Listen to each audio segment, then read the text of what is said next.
ग्रामीण विकास एवं पंचायती राज मंत्री माननीय श्री अनुरूध सिंह जी, शिमला के महापौर सुरेंद्र चौहान जी, हमारे श्रीमती सतवंत अटवाल अतिरिक्त महानिदेशक होमगार्ड, श्री अभिषेक त्रिवेदी जी अतिरिक्त महानिदेशक, श्री ज्ञानेश।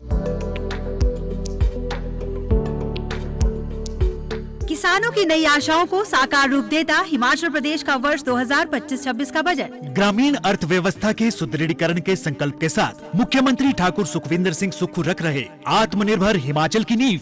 मसालों की खेती से महकेगा किसानों का जीवन। जिला हमीरपुर में किया जाएगा स्पाइस पार्क का निर्माण। इससे प्रदेश में उगाए जा रहे मसालों को बाजार में मिलेगी नई पहचान।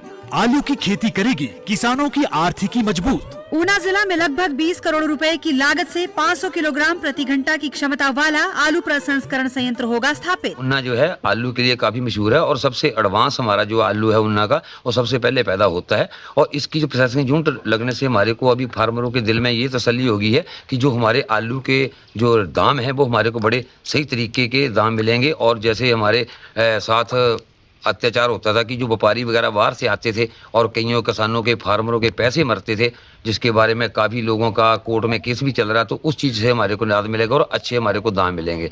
किसानों के योगदान से हो रहा आत्मनिर्भर हिमाचल का निर्माण। सूचना एवं जनसंपर्क विभाग हिमाचल प्रदेश सरकार द्वारा जनहित में जारी। ईश्वर सिंह जी अतिरिक्त महानिदेशक, श्री जेपी सिंह जी अतिरिक्त महानिदेशक, श्री अजय यादव जी अतिरिक्त महानिदेशक, श्रीमती गीता प्रधान ग्राम पंचायत बल्देया, श्रीमती चंद्रकांता वर्मा बीडीसी चेयरमैन, विशाखा जी, सभी सम्मानित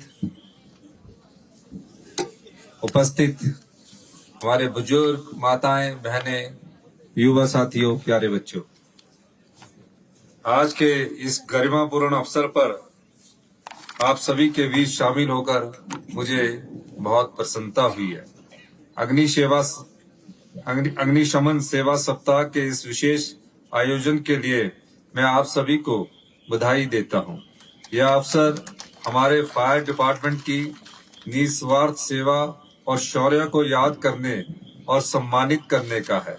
हमें हमेशा याद रखना चाहिए कि आग की लपटों से लड़कर जान माल की सुरक्षा सुनिश्चित करना केवल एक जिम्मेदारी नहीं बल्कि एक सेवा धर्म भी है। प्रदेश में फायर सर्विस को मजबूत देने की दिशा में हमारी सरकार निरंतर प्रयास कर रही है, क्योंकि एक पहाड़ी राज्य होने के कारण यहाँ विभिन्न आपदाओं का खतरा हमेशा बना रहता है। हमारी सरकार द्वारा जिला हमीरपुर के नदौन में एक उप दमकल, जिला शिमला के देहा, उपादेश और शिमला में 3 नई दमकल चौकियां और जिला कांगड़ा के इंदौरा में एक दमकल उपकेंद्र को क्रियाशील किया गया है।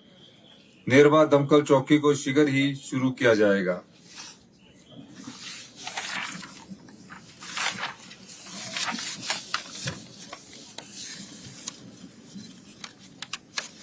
कुछ चीजें तो इसमें आपकी प्रेजेंटेशन द्वारा पढ़ ली गई है, लेकिन मैं कुछ बातें आप लोगों से करना चाहता।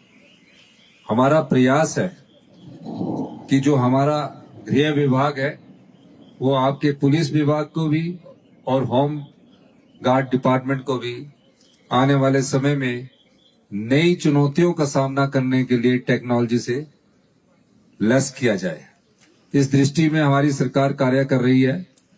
मैं सतवंत अटवाल जी को धन्यवाद करना चाहूंगा कि होम गार्ड में जो पुराने समय में मेरी बात होती थी कि रास्ते नहीं है, बॉडीज नहीं है, उनको रिजुमिनेट करना है, उनको दोबारा से ठीक करना है, उस दिशा में आपने बहुत अच्छा कार्य किया है। और होम गार्ड में एक नई सोच को आगे बढ़ाने का कार्य हमारी महानिदेशक श्रीमती सतवंत अटवाल जी कर रही है। मैं एक बात और कहना चाहता हूं कि आपकी मांगों के लेकर आपकी डीजीपी महोदय हमेशा हमसे मिलती रहती है, लेकिन अभी थोड़ी परिस्थितियां सुधरने लगी है। हम आर्थिक दृष्टि से आगे बढ़ रहे हैं और निश्चित तौर पर आने वाले 8-9 महीनों में इसका परिणाम आपके सामने आएगा। तकरीबन 2.5 वर्ष पहले हमारी सरकार बनी, हमारी सरकार बनने के बाद सबसे बड़ी हमारे पास जो चुनौती आई, वो चुनौती आर्थिक रूप में हुई, आर्थिक रूप में आई। हमने उस चुनौती का डटकर सामना किया और मुझे ये बताते हुए खुशी हुई कि हमने नियमों में परिवर्तन करके, कानूनों में बदलाव लाकर आज हिमाचल प्रदेश को आत्मनिर्भरता की ओर बढ़ाने की दिशा में कदम उठाए हैं। मेरा ये भी मानना है कि जिस प्रदेश पर तकरीबन 1 लाख करोड़ रुपए का कर्जा चढ़ा हो और जिस प्रदेश की आर्थिक संपदा पिछली सरकार द्वारा लुटा दी गई हो, उस संपदा को कैसे आप लोगों के लिए बचाकर रखना है, इस दृष्टि से भी हमारी सरकार ने कार्य किया है। और हमारे सरकार द्वारा भ्रष्टाचार पर चोट कर तकरीबन 2200 करोड़ रुपए का अतिरिक्त राजस्व हमने पिछले 2 वर्षों में अर्जित किया है। इसके अलावा जब पैसा हमारे पास होगा तो टेक्नोलॉजी भी होगी और आपके लिए नए संस्थान भी बनेंगे। हमने पहले ही कैबिनेट में जब अपने सरकारी कर्मचारियों और अधिकारियों को ओल्ड पेंशन स्कीम दी, तकरीबन 1,36,000 सरकारी कर्मचारी और अधिकारियों को हमने ओल्ड पेंशन स्कीम से नवाजा। उस समय प्रदेश की वित्तीय स्थिति ठीक नहीं थी, लेकिन हमने अपनी जनता से वादा किया था कि हम सत्ता में आते ही पहले ही कैबिनेट में आपको ओल्ड पेंशन स्कीम देंगे, जिसके कारण प्रदेश की केंद्र की भारतीय जनता पार्टी की सरकार ने हमारे पास जो लोन की लिमिट थी उसमें 1600 करोड़ रुपए का उन्होंने जो हमें मिलने चाहिए थे कट लगा दिया गया कि सरकारी कर्मचारियों को आपने ओल्ड पेंशन स्कीम और अधिकारियों को इस स्कीम के तहत लगाया है, इसके तहत हम आपको 1600 करोड़ रुपया नहीं देंगे। हमने उस चुनौती का भी डटकर सामना किया और आपदा के समय जो प्रदेश में ऐतिहासिक आपदा आई उसका भी हमने डटकर सामना किया और जो राजनीतिक आपदा आई उसका भी हमने डटकर सामना किया।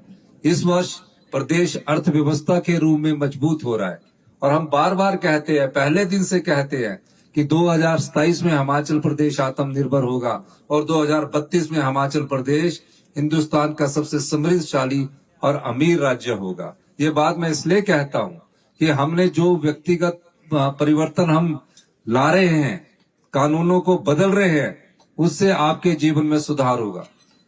मेरा मानना है कि हमें शिक्षा के क्षेत्र में भी महत्वपूर्ण बदलाव करने की जरूरत है और इस दिशा में हम आगे बढ़े हैं। आने वाले समय में हम शिक्षा के क्षेत्र में सीबीएसई बोर्ड के द्वारा जो गवर्नमेंट स्कूल है उसमें भी सीबीएसई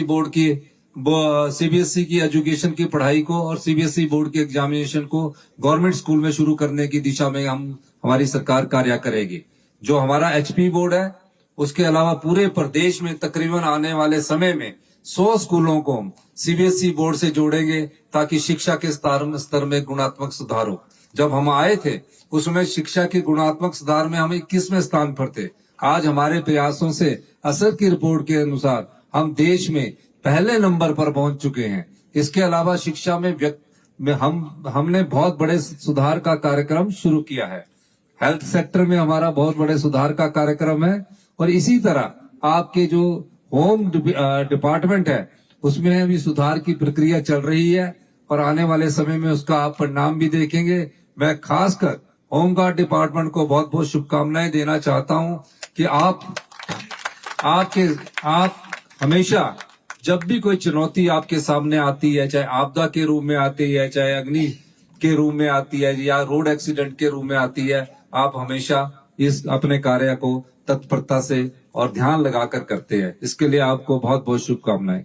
मैं जो आपके शहीद हुए हैं, जिनको 2009 में शहीद हुए हैं, उनको अभी तक कोई आर्थिक सहायता कोई बड़ी नहीं मिली थी।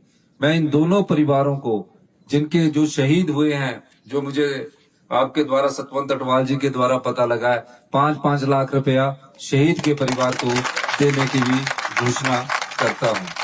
इसके अलावा जो हमने रिज में कहा है उसकी जल्दी बैठक करेंगे और उसमें हमने 500 पद होमगार्ड के भरने के लिए या 700 पद होमगार्ड के भरने की बात कही है। मैं 2-3 दिन में होम डिपार्टमेंट के साथ, होमगार्ड डिपार्टमेंट के साथ बैठक करके कैसे आगे बढ़ना है इसमें हम एक विस्तृत चर्चा करेंगे। इन्हीं शब्दों के साथ मैं एक बार फिर से होमगार्ड डिपार्टमेंट का बहुत बहुत शुभकामनाएं देता हूं और इस आशा के साथ कि हम जो फैसले कर रहे हैं आने वाले समय में अभी हमें और फैसले करने हैं, और कड़े फैसले करने हैं ताकि प्रदेश आत्मनिर्भर बन सके। उसमें हिमाचल की जनता का साथ चाहिए। इन्हीं शब्दों के साथ मैं सभी विभाग के अधिकारियों का और पुलिस के जो अधिकारी है आप सभी का बहुत बहुत धन्यवाद करता हूँ। जय हिंद, जय हिमाचल।